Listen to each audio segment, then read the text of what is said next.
여러분, 우리가 불신자라고 할 때 그 불신자의 특징이 무엇입니까? 본인이 죄인이 아니라고 하는 사람들이 불신자입니다. 그래서 전도를 해보면 나는 죄인이 아니다, 나는 죄가 없다, 그렇게 얘기를 하는데, 신자들의 특징이 무엇입니까? 우리가 하나님 앞에 죄인이라고 고백하는 사람들이 신자의 모습입니다. 그런데 정말로 본인이 죄가 없다고 생각을 해서 그렇게 고백을 하지 않는 것은 아닙니다. 왜냐하면 자기를 숭배하는 것이 곧 우상 숭배인데, 자기 숭배는 자기 혐오와 동일한 말입니다. 자기를 숭배하는 이유는 자기 혐오를 잊을 수 있고 또 감출 수 있는 것에 집착을 하게 되어 있습니다. 왜냐하면 죄라는 거, 우리가 그 가짜나 옛사람, 십자가에서 바울이 내가 그리스도와 함께 죽었다고 고백했던 그 나는 죄인이라는 것을 본능적으로 본인이 알고 있습니다. 그렇지 않으면 끊임없이 자기 숭배를 하고 외적인 것으로 그것을 무감각하게 만들었기 때문에 죄인식이 결여될 수도 있지만, 그 사람들 마음속에는, 우리 마음속에는 누구나 다 나는 죄인이다, 그래서 나는 부족한 것이 있고 잘못된 것이 있다. 그런데 여기서 끝나면 좋은데, 그러면 나는 이 부족과 잘못과 그 못난 모습이 드러나면 내가 가진 것을 다 잃을 수도 있다. 그리고 사람들이 나를 더 이상 좋아하지도 환영하지도 않을 것이라는 깊은 불안이 있습니다. 두려움이 있습니다. 그래서 이것을 이제 사람들이 세상에 나가 보니까 태어나면서부터 이 깊은 불안과 두려움이 있는데, 이제 좀 지나고 아이들도 이렇게 커 보면 어떻게 하면 사람들이 좋아하는 것을 체감을 합니다. 학습이 되죠. 그 문화 속에서, 아니면 사회생활하면서, 학교 가면서 이렇게 하면 사람들이 좋아하는구나 라는 것을 학습을 해서 그런 식으로 살아가다 보면은 사람들이 박수도 치고 또 어느 하는 일에서 성공도 합니다. 그런데 내가 사랑받지 못할 것이라는 그 두려움은 사라지지 않아요. 그래서 끊임없이 성공을 갈구하고 부와 명예를 쫓죠. 그 자체가 하나님이 주신 선물일 수도 있지만, 하나님께서 주신 우리의 본 모습, 그 내 안에 있는 죄가 인식되지 않을 수 있는 그런 포장지로 사용될 수가 있습니다. 그래서 예수님이 이 땅에 오셔서 당시 모든 사람들이 다 바리새인들과 대제사장들, 경건한 사람들이고 하나님 잘 믿는 사람들이라고 했는데, 그들 앞에서는 유독 예수님이 아주 신랄하게 욕을 하시면서 이제 화를 선포하시는 모습을 봅니다. 좀 이해가 안 되는 모습들이 있죠. 왜 예수님이 저 정도까지 하실까? 그러면서 세리와 창기가 여러분 바람직한 삶의 모습은 아니지 않습니까? 그런데 거기에 대해서는 별로 얘기를 하지 않으시는 모습을 보여요. 왜 그러는가? 그들은 위선으로 그들의 죄를 감출 수 있다라고 생각합니다. 근데 반대로 위악이 있죠. 막 사는 거예요. 난 어차피. 근데 그 위선과 위악에 뿌리 깊게 자리 잡고 있는 그것은 무엇인가? 나는 죄인이라는 거예요. 이 죄를 들키지 않아야 되니까, 어떻게든 감춰야 되니까, 예수 그리스도 앞에서도 감춰야 되니까 예수 그리스도를 죽이면서 위선을 하고 또 위악. 그래서 여러분, 탕자라는, 누가복음 15장에 나오는 탕자가 아버지의 재산을 가지고 다 가서 허비하고 허랑방탕하죠. 여러분, 허비했다는 게 뭐예요? 쓰고 또 쓰고 또 쓰고 없어질 때까지 썼다는 얘기 아니에요. 그 왜 그럽니까? 만족할 수가 없어요. 써도 만족할 수가 없어요.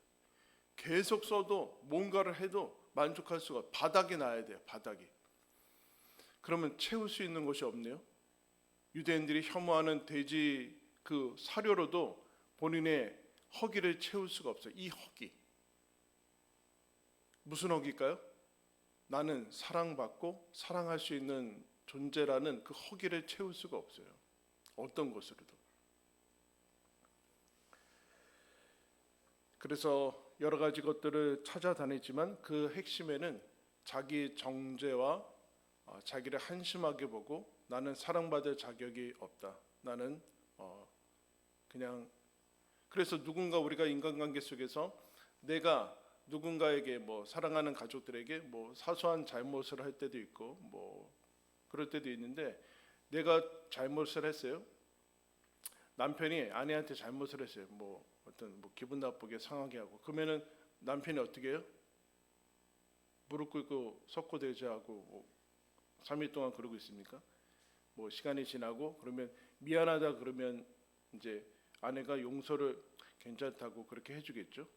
그런데 문제는 이 사소한 것을 뭐 확대해도 상관없는데 문제는 이쪽이 이 피해자가 용서를 해주는데 그 다음에 본인이 이게 심각한 일이 생기면 본인을 용서를 하지 못합니다. 난 죽어야 돼. 난 죽을 만한 사람이다. 나는 이렇게 한심한 사람이다. 라고 자기 정죄로 들어가요. 분명히 용서를 해줬거든요. 이 더 넓혀가면 하나님께서 우리의 죄를 용서를 해주십니다. 우리가 사도신경에 매주 고백하잖아요. 죄를 용서받는 것과. 근데 여러분 여기서 후련함을 느끼세요? 어떠세요? 왜 그럴까요? 내가 나를 용서를 안 해. 이 하나님의 용서를 받아들이진 않아요. 그래서 이런 말이 있습니다. 받아들여졌음을 받아들여야 된다. 용서되어졌음. 그러니까 하나님의 용서를 받아들여야 된다는 거예요. 이게 근데 어렵죠. 왜요? 이 죄책감과 본인이 이것을 하지 말았어야 되는 그 복잡한 것들이 하나님의 사랑과 이 용서를 받아들이지 못하도록 이게 막아버립니다. 그게 문제예요. 그래서 죄 짓지 말라는 거예요. 그러니까 죄는 안 지을 수는 없는데 죄를 짓지 말라는 얘기는 죄를 짓는 것은 그 사람이 본인이 가지고 있는 정체성에 일치하게 돼 있어요. 그러니까 죄인이죠. 죄인이라는 얘기는 죄를 지어서가 죄인이 아니라 죄인이기 때문에 죄를 짓는 거거든요. 그 얘기는 이 죄인이라는 정체성에 끊임없이 자기를 일치시키려고 간다는 얘기야. 그 힘이 있다는 거예요. 즉 나는 한심하고 나는 못났다. 나는 사랑받지 못해. 그러면 끊임없이 이것이 죄로 나와요. 죄. 못된 행동으로 나온다고요. 자기를 이제 막 살든지 아니면 주변 사람들한테 해를 끼치든지 어쨌든 간에 그 핵심은 행동이 아니라 그 안에 어떤 것이 뿌리 잡혀 있는가? 나는 사랑받지 못한다. 사랑받아야 만하지 못한다. 그러니까 본인의 삶을 소중하게 여기지 않는 거예요. 그래서 핵심은 몇 가지 행동을 고친다고 고쳐지는 게 아닙니다.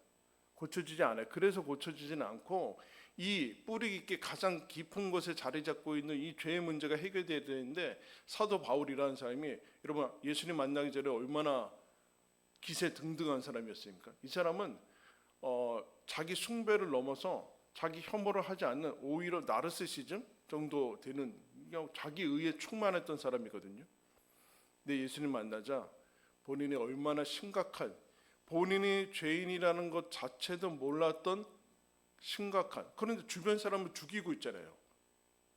이 심각한 자기 학대. 그래서 예수님이 26장 이제 사도행전 26장에 그를 만났던 사건에서 거기에 이런 얘기를 합니다. 너는 왜 가시체, 짐승, 가축들 앞으로 나가기 위해서 이렇게 쓰는 그 가시체인데 가시체에다 왜 너 뒷발질을 하냐? 너 스스로 왜 자해를 하냐? 그런 얘기예요.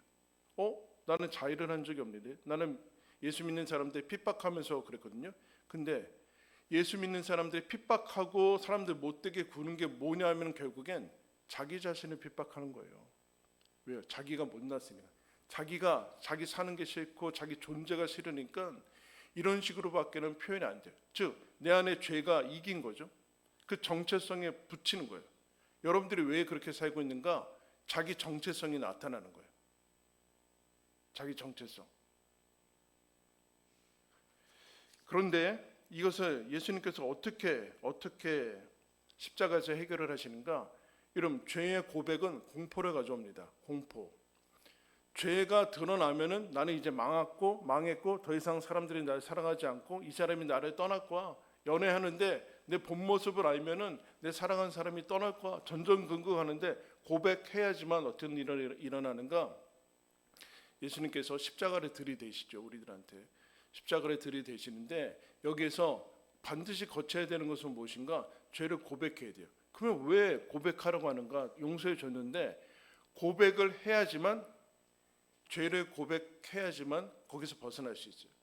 그래서 사도 바울이 내가 그리스도와 함께 십자가에 죽었다라는 이 죄인, 원래 이전에 죽었다라고 얘기했던 이 사람의 특징은 무엇인가? 나는 사랑받을 수 없어 라고 했는데 죄가 고백이 됐네요. 이미 예수님이 내가 알기도 전에 내 죄를 위해서 십자가에서 죽으셨어요. 용서를 하셨어요. 그러면서 죄라는 건 결국엔 최악의 나, 여러분들이 신자이면서도 경험을 할 거예요. 내 생각 속에, 내 상상 속에, 그리고 실제의 삶 속에서 아직도 이런 것이 남아있는가? 이런 생각이 아직도 드는가?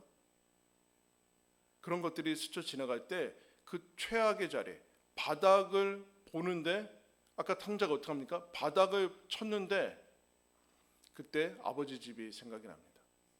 어떤 것으로도 채울 수 없는 이 영혼의 허기를 아버지 집으로 돌아가게 돼요. 왜요? 어떻게 돌아갈 수 있어요? 아버지의 사랑이 그는 믿어지는 거죠. 근데 형은 거기에서 위선으로 있지만 그걸 받아들이지는 못하고 있어요.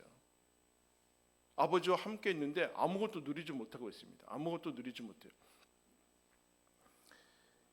죄가 드러난 자리, 십자가에서 모든 죄가 드러난 자리, 즉 내가 망하고 나는 이제 사랑받을 수 없고 모든 관계가 끊어지고 나는 사망에 이르는 그 자리에 이미 예수가 죽었어요. 내가 죽지 않고 예수가 죽었고 무엇이라고 선포하냐면은 너는 용서받았고 너는 사랑받는 사람이다. 그렇게 얘기합니다. 그래서 바울이 뭐라고 선포합니까? 내가 그리스도와 함께 십자가에 죽었습니다. 이전의 죄인은 죽었습니다. 사랑받으려고 하고 사랑받지 못하면 나는 끝장이라고 하고 전전긍긍하면서 어떻게든 예수를 죽이면서까지 내 죄를 고백하지 않은 그 사람은 죽었고, 죄인은 이제 그 이후에 그리스도가 내 안에 사십니다. 그리스도가 내 안에 산다라는 뜻은 무슨 뜻일까요? 예수를 믿는다는 뜻이 여러분 무슨 뜻이에요? 예수님이 내 안에 계시다고 지금 고백하는데, 그래서 그것이 곧 새로운 피조물이고 새 사람이고 진짜 나예요. 즉 예수님 없이, 어제 설명했지만 독립적인 나는 없어요. 가상의 그런 나는 없다니까요. 사람이라 나야라는 뜻, 한 명만 뜻이, 남경희 성도님이란 남경이라는 뜻은 남경이라는 뜻이 아니라 왜 또 다른 사람은 얘기 안 하고 나도 그러지 말고, 남경이라는 그 존재는 남경이 플러스 그 안에 예수가 있다라는 이게 이 정의라니까요. 그냥 남경이만 존재하는 건 없어요. 그건 가상이 만들어낸 거예요. 가상이. 아니면 그냥 믿지 아니하는 이전의 사람, 그 안에 근데 죄가 있어요. 하나님이 없어요. 그러면 이미 죽은 거나 마찬가지 돼요. 그러니까요. 개념상 이거는 세상이 만들어낸 존재인데, 그래서 그 안에 하나님께서 나를 내가 죽고 심지어 예수를 죽이고 하나님께서 죽여서 살려내려고 했던 그 가장 깊은 곳에 예수님이 계시죠. 무슨 뜻이에요? 내가 죽어야 되는 자리, 내가 지옥 갈 자리에 예수님이 가셨다는 얘기예요. 우리는 부끄럽고 못났고 한심하고 세상 사람들이 아니 내가 보기에도 그냥 너무 진짜 이건 아니다라고 할 때 하나님도 안 계실 것 같아요. 왜냐? 나도 싫으니까. 내 주변도 다 떠나가네요. 심지어 가장 사랑하는 사람들도 배신하고 막 그럽니다. 근데 어떻게 합니까? 그 죄라는 그 자리에 예수가 계세요. 여러분이 아무리 바닥을 쳐도 예수님은 여러분과 같이 계세요. 거라고 뭐라고 선포합니까? 내가 너를 용서한다. 이 죄인이라는 것이, 나도 하나님 앞에서 좀 죄인이 아니라 떳떳하게 드러나고 싶잖아요. 근데 죄인이라는 뜻은 너는 용서받은 의인이요, 용서받은 죄인이고 내가 너를 사랑한다라는 뜻이에요. 내가 너를 사랑한다. 그래서 그리스도인이란 내 안에 그리스도가 산다라는 그 사람은, 새 사람은 진짜 나는 무슨 뜻인가? 그리스도가 여러분 어떤 분입니까? 하나님한테 내가 너를 사랑한다, 내가 너를 기뻐한다라고 듣고 산 사람이 예수 그리스도예요. 즉 예수 그리스도를 믿고 산다라는 것은 내 안에 예수 그리스도가 있다라는 그 뜻은 무슨 뜻인가? 하나님이 나를 사랑하신다, 하나님이 나를 기뻐하신다라는 뜻이에요. 어떤 때에도요? 베드로의 배신과 부인과 그 수많은 사람들이 도덕적이고 그 모든 죄악들을 다, 그게 하나님의 사랑을 아무런 방해를 하지 못했다는 뜻이에요. 방해를 하지 못했다. 그래서 나는 사랑받는 사람이다. 그래서 여러분들의 삶이 변하고 내 삶의 처지가 좀 더 나아지고 하기를 다 원하지 않습니까? 그죠? 좀 더 변하고 이것들이 내 삶에서 없었으면 좋겠고 이 행실들이 고쳐졌으면 좋겠고, 여러분 어떻게 해야 되는가? 뿌리를 바꿔야 돼요. 이걸 받아들여야 돼요. 나는 하나님이 사랑하는 사람이다. 뭐라고 고백해요? 사랑이라는 게 얼마나 진부해요. 네? 더 이상 우리를 감동시키지 못하는 단어잖아요. 그죠? 하나님이 저와 여러분을 사랑한다는 게 더 이상 감동이 안 돼요. 근데 뭐라고 선포하는가? 이제 내가 육체 가운데 사는 것은 뭐요? 나를 사랑하사. 나를 사랑하사. 예수가 내 안에 계시다는 것은 하나님이 나를 사랑하신다는 뜻이에요. 어떤 뜻이에요? 내 모든 죄악과 그 모든 것을 정죄하지 아니하시고 심판하지 아니하시고 거기서 내가 너를 위해서 죽는다. 무슨 뜻이에요? 너는 그렇게 흉악한 죄인이다. 아니 넘어가야 돼요. 넘어가야 돼. 어디까지? 내가 너를 그렇게 사랑한다. 너를 사랑한다. 나는 너의 하나님이다. 그 얘기를 선포하고 있습니다.